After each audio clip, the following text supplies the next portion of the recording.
चांदी तेजी से आगे बढ़ रही है, लेकिन डोनाल्ड ट्रंप की टैरिफ नीतियां अब सोने को भी सपोर्ट दे रही है। सोने और चांदी में एक ट्रेडर को अब अधिक मुनाफा कैसे मिल सकता है, इस पर बात करेंगे पृथ्वी फिनमार्ट के कमोडिटी डायरेक्टर मनोज कुमार जैन से। मैं हूं कमल शर्मा। मनोज जी, आपका स्वागत है मोलतोल में। नमस्कार कमल जी। जी नमस्कार। मनोज जी, आपने इस सप्ताह मंगलवार को शो में कहा था कि चांदी चालू सप्ताह के अंत तक 1,11,000 रुपए का लेवल छू सकती है, और आज यह 1,11,552 रुपए का स्तर छू गई। और अभी भी हम देख रहे हैं कि 1,11,000 के ऊपर ही ट्रेड कर रही है। चांदी पर अब आपका व्यू आने वाले दिनों के लिए क्या होगा? कमल जी, सबसे पहले तो आपका धन्यवाद शो में बुलाने के लिए, और आपका इस बात के लिए भी धन्यवाद कि आप हमेशा जो भी निवेशक है, ट्रेडर्स है, उनको अपने शो के माध्यम से जागरूक करते रहते हैं। और यहाँ पे अवेयरनेस की इस मार्केट में बहुत जरूरत है, और उसके लिए जो आप एक साहसिक जो प्रयास कर रहे हैं वो काबिल तारीफ है। तो इसके लिए आप बिल्कुल धन्यवाद के पात्र हैं। बिल्कुल, हमने मंगलवार को आपके साथ शो किया था, और आपने चांदी के ऊपर एक स्पेशल शो किया था, जिसमें हमने बताया था कि चांदी में एक 13 साल के बाद बड़ा ब्रेकआउट देखने को मिला है। और चांदी की कीमतें $37 के आसपास उस समय ट्रेड कर रही थी। और हमने बोला था कि अब यहाँ पे कीमतें जो है $40 से $42 की तरफ बढ़ती हुई नजर आ रही है। आज हम देख रहे हैं कि $38 के ऊपर इंटरनेशनल मार्केट में कीमतें निकलती हुई नजर आई है। और जो सप्ताह के लिए हमने 1,11,000 से 12,000 तक के लक्ष्य सुझाए थे, आज हमने 1,11,000 के स्तर भारतीय बाजारों में पार भी किए हैं। जी। बिल्कुल, यहाँ पे जिस तरह से यूएस प्रेसिडेंट जो है टैरिफ को लेकर के रोज नए बयान दे रहे हैं, तो उसके चलते हम देख रहे हैं कि ग्लोबल जो मार्केट है वहां पे एक बार फिर अनिश्चितता का माहौल बनता हुआ नजर आ रहा है। तो निश्चित रूप से यहाँ पे जो अनसर्टेनिटी है वो आने वाले समय में और भी बढ़ेगी, और वो यहाँ पे प्रीशियस मेटल्स के लिए सपोर्टिव ही रहेगी। चांदी हमने देखा था कि अंडर परफॉर्मेंस थी सोने के मुकाबले, लेकिन अब चांदी यहाँ पे बेहतर परफॉर्म करती हुई दिख रही है। तो हमारा मानना है कि आने वाले समय में यहाँ चांदी की जो चमक है वो और भी बढ़ती हुई नजर आएगी। और जो लक्ष्य हमने $40 से $42 तक के इंटरनेशनल मार्केट में सुझाए हैं, वो चांदी यहाँ पे इस वर्ष के आखिर तक हासिल करती हुई नजर आएगी। भारतीय बाजारों में भी 1,20,000 तक के स्तर जो हमने सुझाए हैं, वहां पे चांदी एक बार पहुंचती हुई नजर आएगी। वो लेवल जब हासिल होंगे तो हम आगे लक्ष्य और भी जो है यहाँ पे निवेशकों के लिए रिवाइज करते हुए नजर आएंगे। कमल जी। जी मनोज जी, अगर हम ये देखें इस सप्ताह की ही पहले बात कर लें, तो चांदी में कुल बढ़त कितनी रही, और अगले सप्ताह के लिए आप क्या अनुमान लगाते हैं कि किस तरह से बाजार में, यानी खासकर सिल्वर मार्केट में मूवमेंट होते हुए मिलेगा देखने को? इस सप्ताह की अगर मैं बात करूं कमल जी, तो लगभग 4% के आसपास की बढ़त यहाँ पे देखने को मिल रही है कीमतों में। और हमारा मानना है कि यहाँ पे जो मोमेंटम है चांदी का वो पॉजिटिव बना रहेगा। यहाँ पे $38.80 एक हम कह सकते हैं कि टेक्निकल रेजिस्टेंस जो है वो देखने को मिल सकता है शॉर्ट टर्म के लिए। उस लिहाज से भारतीय बाजारों में 1,14,000 एक यहाँ पे रेजिस्टेंस रहेगा। वहां पे कुछ मुनाफा वसूली फिर एक बार देखने को मिल सकती है, लेकिन वो मुनाफा वसूली ही रहेगी। लंबी अवधि का ट्रेंड यहाँ पे काफी फर्म बना हुआ है। तो कोई भी मुनाफा वसूली यहाँ पे आती है, क्योंकि ये मार्केट का जो है हम कह सकते हैं कि ट्रेंड होता है कि कोई भी चीज जब बढ़ती है तो उसके बाद वहां पे करेक्शंस आते रहते हैं। तो एक तेजी के बाद जब भी यहाँ पे करेक्शन आएगा तो वहां पे निवेशकों को बिल्कुल डरना नहीं चाहिए, और गिरावट में यहाँ पे जो अक्यूमुलेशन जो है अपनी पोजीशन में वो कर सकते हैं। जो छोटी अवधि के निवेशक है जिन्होंने बिल्कुल शॉर्ट टर्म के लिए पैसा लगाया है, तो 1,14,000 के आसपास मुनाफा वसूली कर सकते हैं। लंबी अवधि के निवेशक इसमें बने रहें। जो जी। 1,14,000 के आसपास मुनाफा वसूली करेंगे, तो वहां पे फिर करेक्शन में 1,10,000 से 1,08,000 की रेंज में अब उनको यहाँ पे जो है अक्यूमुलेशन का मौका मिलेगा। हमारा मानना है कमल जी की 1,05,500 भारतीय बाजारों में चांदी के लिए अब महत्वपूर्ण सपोर्ट रहेंगे। और शॉर्ट टर्म में कीमतें वो लेवल के नीचे जाती हुई नजर नहीं आएगी। तो उस लेवल का स्टॉप लॉस मेंटेन करके गिरावट में यहाँ पे चांदी में बाइंग की रणनीति ही बना करके चलना चाहिए। बिल्कुल, आपने सही बात कहा कि देखिए बाजार में मूवमेंट बहुत तेज है। प्राइस पे जो प्राइस अभी चल रहे हैं उस पे रिस्क भी है, तो स्टॉप लॉस जरूर लगाएं। ये आप हमेशा बार बार कहते भी रहते हैं। अब मनोज जी, मैं इस पर आ जाऊं कि ये जो सप्ताह रहा, यानी सोमवार से अभी तक का समय, हालांकि सप्ताह का अंत तो रात को होगा लेट में, फिर भी ये पूरा अभी तक का जो समय है इस वीक का, वो सोने चांदी के ट्रेड के लिए ओवरऑल कैसा रहा आपकी नजर में? आज सप्ताह की शुरुआत में हमने कमल जी जो पहले दो सत्र थे सोमवार और मंगलवार, वहां पे कुछ गिरावट आते हुए देखी थी।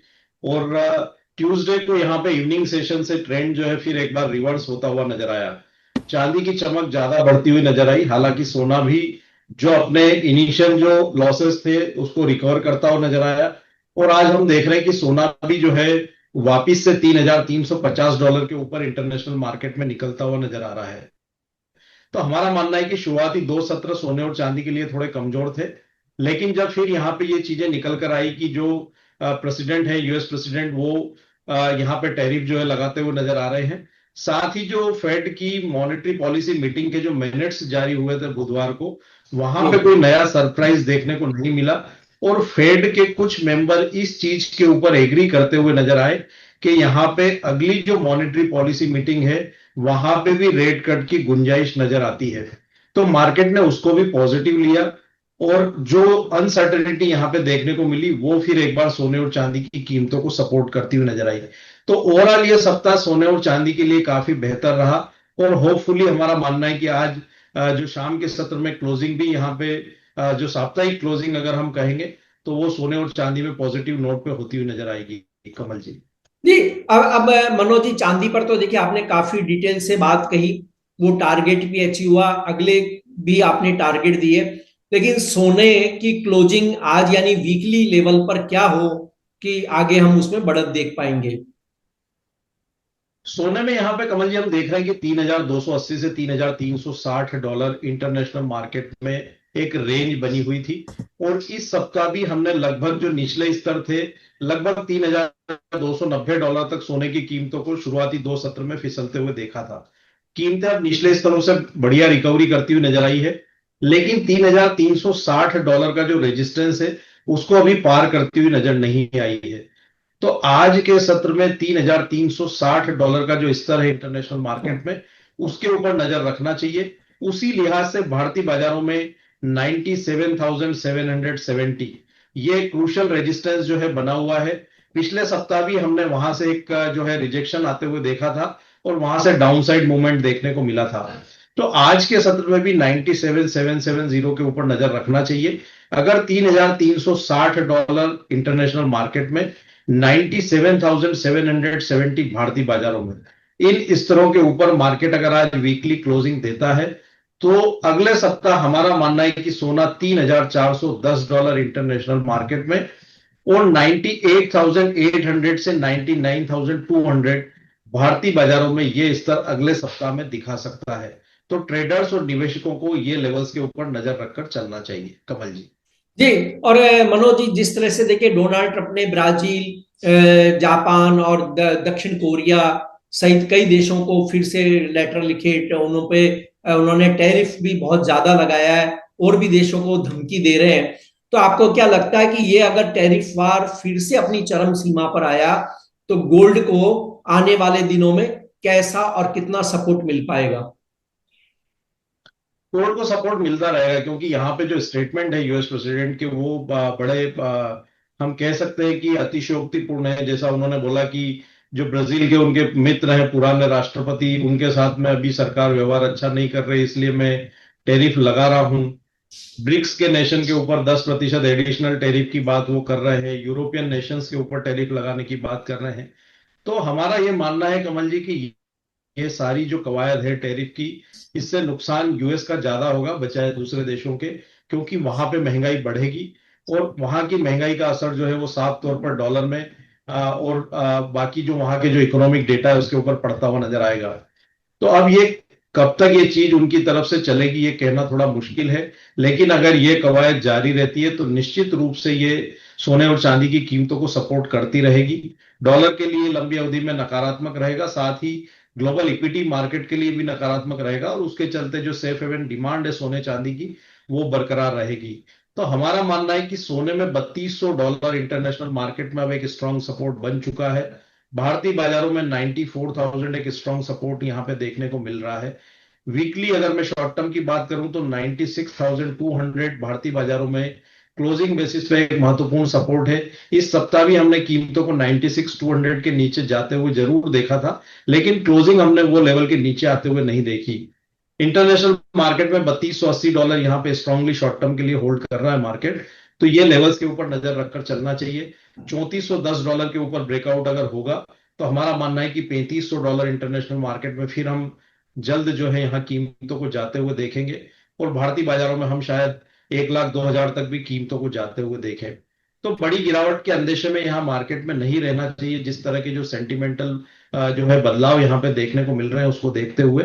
और ऐसे में अगर फेड की तरफ से कोई ब्याज दर में कटौती आ जाती है तो वो यहाँ पे और एक बड़ा पॉजिटिव ट्रिगर होगा सोने और चांदी के लिए। तो इनके ऊपर नजर रखना चाहिए। फंडामेंटल्स बदलाव यहाँ पे बहुत तेजी से होते हैं, इंटरनेशनल मार्केट का न्यूज फ्लो काफी ज्यादा है, तो बिल्कुल यहाँ पे नजर मार्केट के हर जो है हम कह सकते हैं कि जो न्यूज है उसके ऊपर रख करके चलना चाहिए। और जो डाउन साइड के सपोर्ट्स लेवल है, जो स्टॉप लॉस सुझाए गए हैं, चाहे वो सोना हो चांदी हो, उसके ऊपर निवेशकों को और ट्रेडर्स को जरूर नजर रखना चाहिए। कमल जी। जी मनोज जी, आपका कोई डिस्क्लेमर? मेरा यहाँ पे सोने और चांदी के फ्यूचर्स मार्केट में कोई व्यक्तिगत निवेश नहीं है। समय समय पे रिकमेंडेशन होने के चलते हमारे क्लाइंट्स की इनमें पोजीशन हो सकती है। एक चीज और यहाँ कहना चाहूंगा कमल जी की, यहाँ पे पोर्टफोलियो डाइवर्सिफिकेशन के लिए जो इंटरनेशनल जो एक्सपर्ट्स है वो भी लगातार कहते आ रहे हैं कि सोने और चांदी में आपका निवेश होना चाहिए। इससे ना सिर्फ आपका इन्फ्लेशन के साथ भी जो है आप बीट कर पाएंगे, बल्कि अपने पोर्टफोलियो को भी डाइवर्सिफाई कर पाएंगे। तो अपने पोर्टफोलियो में सोने और चांदी को स्थान जरूर दें, और एक एसआईपी के रूप में वहां निवेश की शुरुआत करें, ताकि आपका पोर्टफोलियो भी डाइवर्सिफाई होगा और आप इन्फ्लेशन को भी यहाँ पे बीट करने में सक्षम हो पाएंगे। यही मेरा निवेशकों जी को सलाह रहेगी। मनोज जी, आपने अभी देखिए जो डिस्क्लेमर में एक बात कही पोर्टफोलियो वाली, अब यहाँ पर एक मन में प्रश्न उठता है कि गोल्ड सिल्वर का जो रेशियो है उस आधार पर पोर्टफोलियो में क्या एलोकेशन होना चाहिए? देखिए कमल जी, हम यहाँ पे 2-3 वर्ष पहले तक कहते आ रहे थे कि लगभग 10% का निवेश सोने और चांदी में निवेशकों को रखना चाहिए। जी फिर हमने ग्लोबल अनसर्टेनिटी बढ़ते हुए देखी तो हमने 15% तक उसको बोला। अभी के जो हालात है उसको देखते हुए हमारा मानना है कि अगले 4 से 5 वर्षों तक यहाँ पे जो अलोकेशन है सोने और चांदी में निवेशकों का, वो बढ़कर 20% तक होना चाहिए।